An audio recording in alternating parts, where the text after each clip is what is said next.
Assalamualaikum warahmatullahi wabarakatuh. Kembali lagi bersama kita di channel Pangeran Cahaya.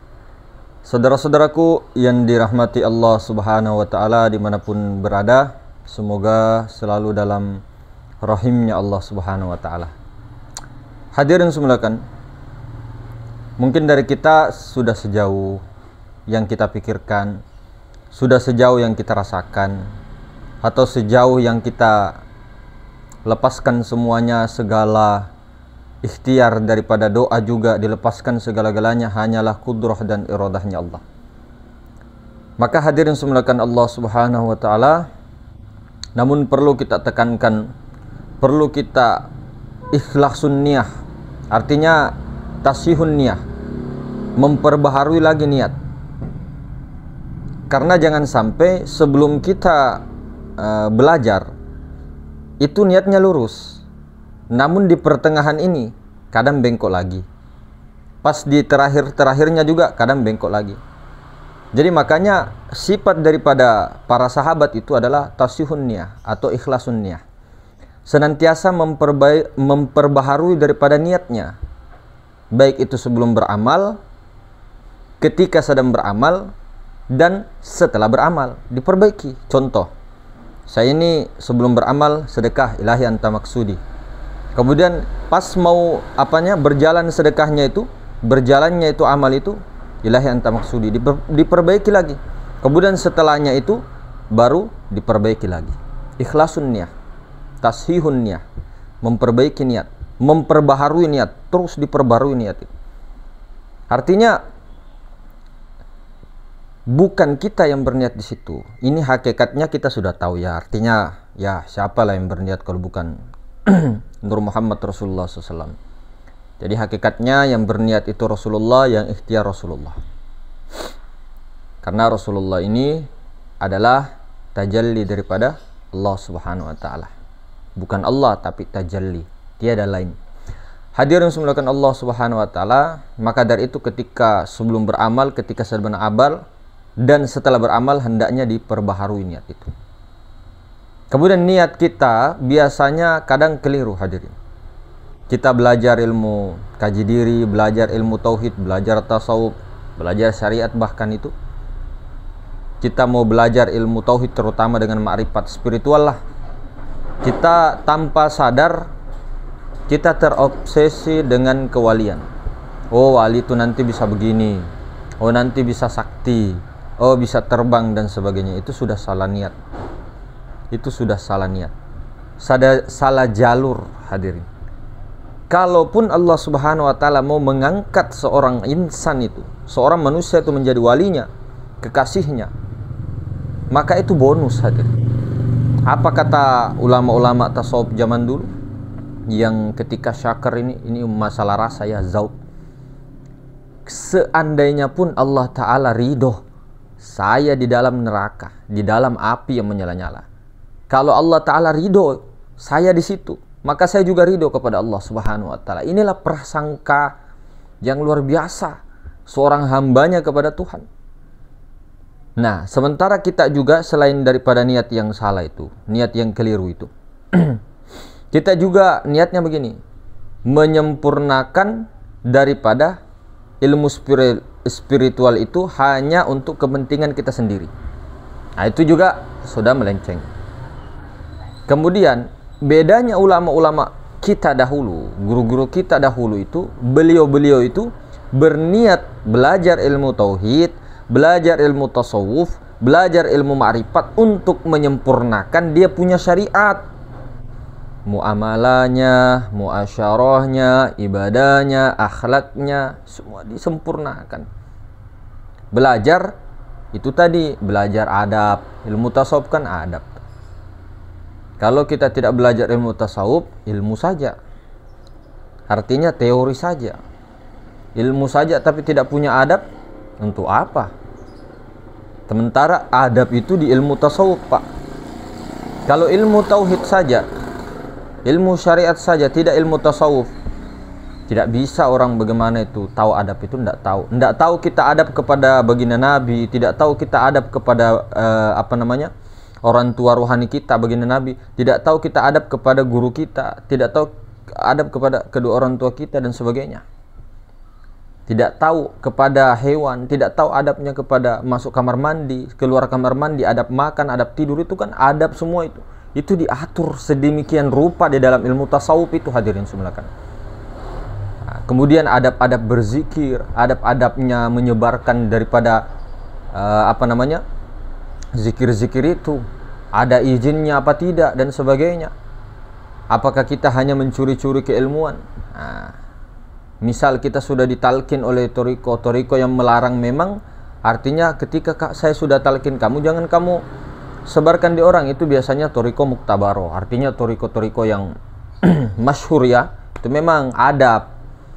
Jangan sampai ini si salik sudah merasa baru ikut suluk 1 hari atau baru ikut talkin 1 kali langsung disebarkan karena menggebu-gebunya. Oh, ini untuk umat, ini untuk umat. Nah, itu jadinya nafsu, hadirin. Kecuali memang tarekat yang mastur biasanya itu disuruh sebarkan. Ataukah dia belajar sendiri, terserahlah. Tapi kalau di dalam ilmu tasawuf, tarekat itu tidak begitu. Kalau dia dapat pun ilmu laduni, dia dapat ilmu wahbi, ilmu nubuwah daripada dirinya, dia tahqiq kepada ulama-ulama. Salah satu kuncinya, fitnah-fitnah menyebar dari mana-mana. Contoh daripada kaum sebelah yang tidak punya daripada guru, membaca kitab masing-masing, membaca anunya masing-masing, kemudian berani membid'ahkan, menyesatkan. Nah, ini suatu contoh, bukan berarti apa. Artinya contoh kepada diri kita. Ketika mendapat suatu ilham, suatu apa itu ditahqiq dulu. Kecuali kalau memang sudah betul-betul lah, tidak pernah lagi prasangka-prasangkamu ini, firasatmu ini betul-betul firasat dengan nur ilahiyah. Tapi bukan hanya perasaan saja dengan nur ilahi memandangnya. Sehingga apa yang kita firasati salah, apa kita prasangkai salah, apa kita sangka-sangkakan salah, semua salah. Oh, saya menurut sir saya ini. Oh, ini orang begini. Oh, ini orang begini, luar biasa begini. Oh, ini tidak. Ternyata salah. Banyak sekali malah kesalahan. Nah, inilah kesalahan inilah yang membuat fitnah di mana-mana. Maka perlu ditahqiq. Maka hadirin semulakan Allah Subhanahu wa taala, kemudian mungkin dari kita bertanya, bagusnya bagaimana ini, Mas? Zikir la ilaha illallah kah? Atau zikir yang tiada huruf, tiada suara kah? Kalau saya pakai dua-duanya, tidak meninggal salah satunya. Tidak meninggalkan salah satunya, dipakai la ilaha illallahnya, disambil la sautin wala harfun, kan bisa digabung itu. Bahkan 4 zikir tubuh, hati, nyawa, rahasia itu dalam satu anu itu kan bisa digabung. Kenapa mesti dibuang? Dan kalau kita ini kan lagi kembali ya, kita kembalikan lagi. Kita zikir la ilaha illallah, namun kesadarannya rasa Allah, kesadaran Allah di situ, maka itu lebih baik daripada zikir rahasianya rahasia yang tidak berkesadaran. Saya ulang. Lebih baik zikir la ilaha illallah, ya, la ilaha illallah atau Allah, namun dia berkesadaran, ya, rasa Allah, dia fana di situ atau musyahadah, daripada orang yang zikirnya itu merasa zikir paling tinggi, zikir apa dan sebagainya, zikir zatkah, zikir zatnya zatkah atau apakah, tapi dia dalam tidak kesadaran, masih jauh lebih baik daripada itu. Afdal dzikri fa'lam annahu la ilaha illallah, la ilaha illallah. Itu jauh lebih baik daripada orang yang tidak sadar. Contoh mengatakan la wujuda illallah, atau hu, atau huwa, atau tapi tidak sadar, fokus ke zikir. Kita bukan fokus ke zikirnya, fokus ke yang punya zikir. Sama juga itu orang yang mengucapkan Allah, tapi menghayal kemana-mana. Kalau dalam ilmu hakikat diterima apa tidak itu? Tidak. Dalam ilmu syariat ya kita tahu berapa anu kan, tahulah. Tapi dalam ilmu hakikat tidak. Karena kenapa? Yang mana yang diingat? Nah, contohnya seperti itu. Jadi lebih bagusnya, lebih hati-hatinya empat-empatnya dipakai. Artinya biar kita zikirnya Allah, Allah kemana-mana, Allah, Allah, Allah, Allah. Tapi sadarnya sudah al-muntahi, tingkat tinggi. Sadarnya sudah kesadaran sir di situ, kesadarannya Allah. Tidak ada yang dipandang, tidak ada yang memandang, hanya Allah. Yang dipuji hanya Allah, yang dipuji hanya Allah, yang memuji hanya Allah. Yang sholat siapa? Nah, kalau dikatakan dalam hakikat, siapa lagi yang sholat kalau bukan Allah Ta'ala? Kalau hakikat sebenarnya loh. Cuma tidak bisa dikatakan. Kalau dikatakan kan tidak mungkin. Masa Allah yang sholat? Masa Allah yang berdiri ruku dan sebagainya? Nah, dalam ilmu keilmuannya, Nur Muhammad Rasulullah itu yang sholat. Maka ketika sholat, panakkan diri kepada Rasulullah. Ketika rukun kolbi dengan rukun fi'il itu Rasulullah. Rukun kolbi, rukun qauli dengan rukun fi'li itu Rasulullah. Kalau rukun kolbinya itu sir, di balik Rasulullah itu yang memandang. Nah, kita duduknya di situ, di sirnya itu, di rukun kolbi itu, yang memandang itu. Jadi CCTV itu. Siapa yang dipandang? Rasulullah itu yang rukun qauli dengan rukun fi'li. Bismillahirrahmanirrahim. Rasulullah. Alhamdulillahi rabbil alamin, arrahmanir rahim, maliki yaumiddin, iyyaka na'budu, sampai selesai. Rasulullah. Yang memandang sir. Kita duduknya di situ, yang memandang itu. Nah, kemudian ketika bergerak, Allahu Akbar, Sami Allahu liman hamidah, rukun fi'li Rasulullah. Jadi zat memandang sifatnya mutakallimun, kemudian memandang af'al, gerak dan diam. Hati menghadirkan zat sifat asma af'al, sempurna. Sempurna. Nah, ini empat ini angka paling sakral juga itu. Luar biasa itu kalau mau kita sebut semua empat-empat itu, kita kaji semua. Nggak habis-habis itu, Masya Allah. Subhanallah. Nah, begitu hadirin semulakan. Jadi betul-betul niatnya lillahi ta'ala. Terus dianukan terus. Yang berniat Rasulullah. Jadi kalau sudah tahu pandangannya seperti itu, mau dalam sholat kah, mau dalam mandi kah, mau dalam bekerja kah, itu tadi, bawa kesadaran sholat itu, bawa kesadaran mendirikan sholat itu tadi keluar sholat.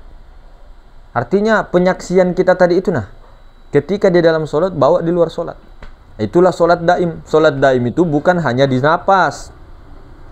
Bukan hanya di napas. Artinya percuma juga zikir hu Allah, hu Allah, hu Allah. Baru tidak tahu yang mana ini hu Allahnya.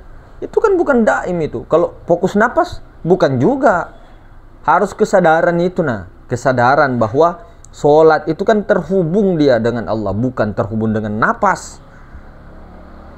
Itu kan penghubung saja. Zikir daim kah, sholat daim kah? Sholat daim itu yaitu tadi, sholat secara terus menerus. Bagaimana? Seperti tadi, sir menyaksikan Rasulullah terus-terus, atau Rasulullah menyaksikan sir. Nah, itu yang dikatakan sholat. Kalau itu terhubung terus menerus, itulah sholatun daimun. Ala sholatihim daimun. Sholat secara terus menerus. Tapi kita ini masih belajar bagaimana kesadaran dalam mendirikan sholat 5 waktu ini kita bawa keluar sholat. Di dalam sholat ada rukun kolbi, di dalam rukun qauli, rukun fi'li. 3 rukun itu kita bawa terus kemana-mana. Kita duduknya di mana? Di rukun kolbi. Rukun kolbi kita duduknya. Kitanya di situ hancur. Yang ada sir itulah rukun kolbi itu. Kesadaran itunya, hadirnya sadar itu. Yang mana dipandang? Rasulullah itu. Qauli dengan fi'li itu. Memandang kepada diri dan seluruh semuanya. Ketika ada berbicara, oh iya, iya. Oh Rasulullah, oh iya. Yang bergerak, gerak dan diam, af'al. Oh, enak. Ya begitu tadi. Jadi daripada zikir tinggi-tinggi tapi rasanya rasa rendah, artinya rasa-rasa kulit, mending zikir kulit tapi rasa-rasa isi. Ya, ada lagi istilah kan? Artinya lebih baik zikir kulit tapi kena isinya daripada zikirnya berisi tapi ternyata kulit. Nah, seperti itu hadirin. Maka mungkin begitu saudara-saudara, mudah-mudahan kita dipahamkan Allah Subhanahu wa taala pertemuan kita. Yang kurangnya dimaafkan semuanya. Sehat selalu dalam lindungan Allah Subhanahu wa taala. Assalamualaikum warahmatullahi taala wabarakatuh.